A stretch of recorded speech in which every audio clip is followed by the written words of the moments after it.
Hey there. Here are 7 of the best stretches that you can do for lower back pain. I'm Emily Warren. I am the owner of Emily Warren Physical Therapy in Salt Lake City, Utah. If you like this, feel free to hit subscribe below for more videos from my YouTube channel, or you can even subscribe to my newsletter. Disclaimer: this is not medical advice. This is for informational purposes only. If you're considering a sedentary lifestyle, consult your physician. Okay, so here we go. Let's walk through 7 of the best stretches for lower back pain. Now, all of these might not be for you. Pick and choose what feels best for you. And if you notice that over time you just keep stretching and trying all these things for your low back pain and nothing's helping, see a physical therapist. Lower back pain stretch number 1, double knee to chest. Lie on your back, on the mat or on the floor, knees bent, feet on the floor. Bring awareness to your breath and see if you can consciously try and soften the low back, releasing any tension that remains. And then as you like, you can bring both knees in towards your chest, give them a nice hug in, and then lower back down. And you can do this for 10 times, back and forth.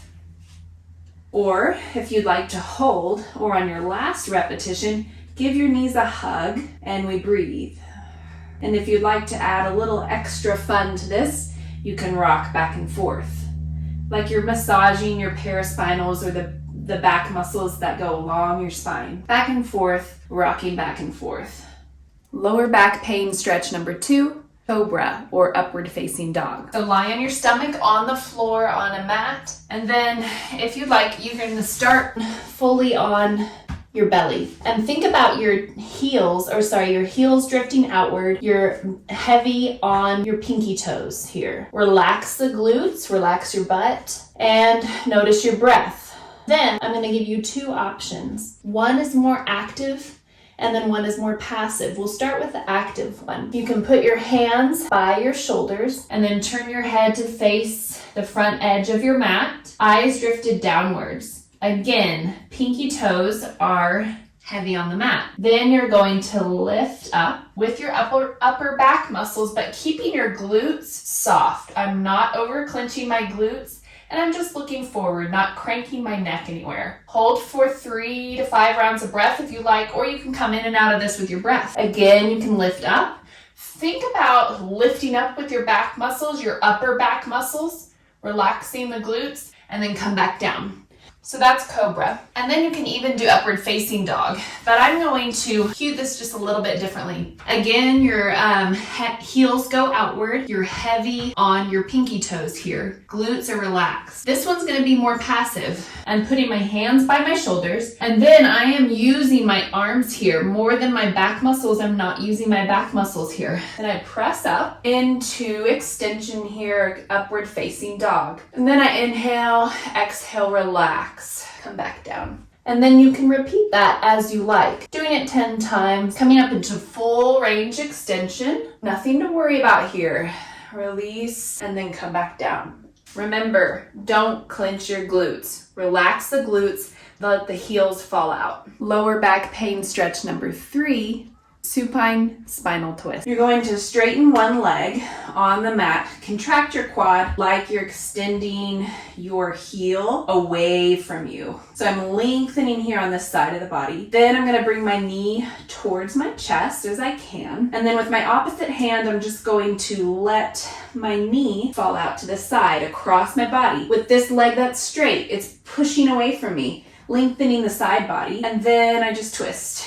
As always, note your breath. And if you want to bring your opposite hand out to the side and look towards that direction, that's great. But just think about that straight leg is engaged, lengthening further, creating this feeling of length through the side body. And I'm just reaching. Come back to center and do the other side. Lower back pain stretch number 4, reclined hand to big toe pose with 2 straps. That's a mouthful. So with this one, you're going to need 2 straps. They can be something like a dog leash or a belt for one of them, but I'd really recommend 2 yoga straps one with a buckle. The buckle just makes it more secure. And if you want a recommendation for that, look below in the comments and I'll put it there. So this one, I'm gonna loop one strap, put it in my hip crease here. Buckle is on the outside. Then this strap loops around my opposite foot. I'm gonna grab another strap and then lay down. So you're gonna have to fit it to where it loops around in the hip crease and you can push away with your foot like you're pushed away from you and you feel a distracting force or like a force going that way in your hip. So mess around with the tightness and then you're gonna place this strap around the foot, lift it up towards the ceiling. You're pushing away with this foot. Remember, you're engaging your quad. And then here with this one, you're noticing how this is pushing away at your hip, which is completely safe, and then you're holding the strap with both hands, pull the shoulders down and back. And then with the leg that's up, I'm contracting my quadricep muscle. I'm just extending my leg. And I breathe. You can stay here anywhere from 5 to 8 breath cycles. Come out of it when you're ready, and you can switch sides if you like. Lower back pain stretch number 5 would be cat-cow. Come onto all fours. Hands are underneath your shoulders and knees underneath your hips. And then on your mat, what I want you to do is start bringing your attention to your breath. And then you're gonna round your spine. Thinking about rounding every vertebrae in your spine when we do this. So as you exhale, I'm tucking my tailbone, letting that guide the movement on up my spine, rounding my back like I'm a cat here, chin goes down. And then I'm gonna do the opposite with my inhale, tilt the pelvis forward, belly goes forwards towards the earth, lift the chest, chin goes last. I'm not cranking my neck here. And then exhale, I round. Inhale. So you can go back and forth, 5 to 8 rounds of breath here. Really noting how much you can move here in your spine at all different levels. And then we'll add the lumbar emphasis or the low back emphasis. I'm going to take my hips back behind my knee. Hands stay where they were. And then I'm just going to focus on rounding the low back right here. I'm not focused on the upper back or the neck movement even.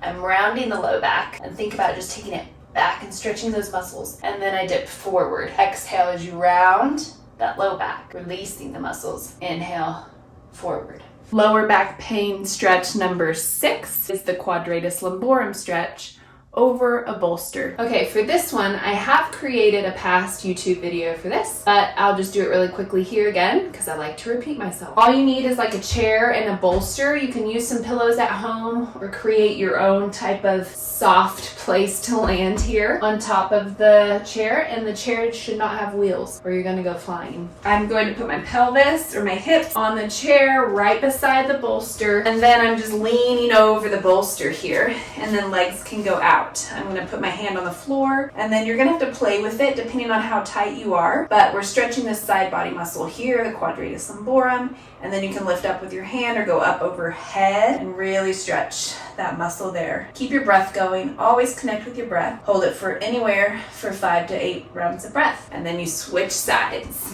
Lower back pain stretch number 7, low lunge.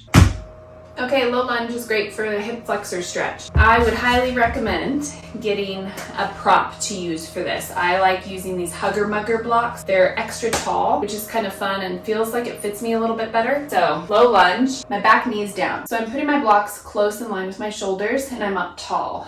And then I'm going to connect with my breath. If you need to put added padding, you can. My knee is in line with my ankle, and it's fine if your knee drifts forward over your ankle. It's not the end of the world. We need that in our functional day-to-day movements. So I'm relaxing my back foot, and here I'm stretching this hip flexor side on this side. And you might feel enough of a stretch here with this. Connect with your breath. Lean a little bit more forward towards your front foot if you'd like, keeping your upper body up tall. And then if you'd like, you can even pull that low belly in to stretch the hip flexor even more. Pretty simple. I hope you found these helpful. The big takeaway is just keep moving and move often. That's one of the best things you can do for low back pain. Keep moving often.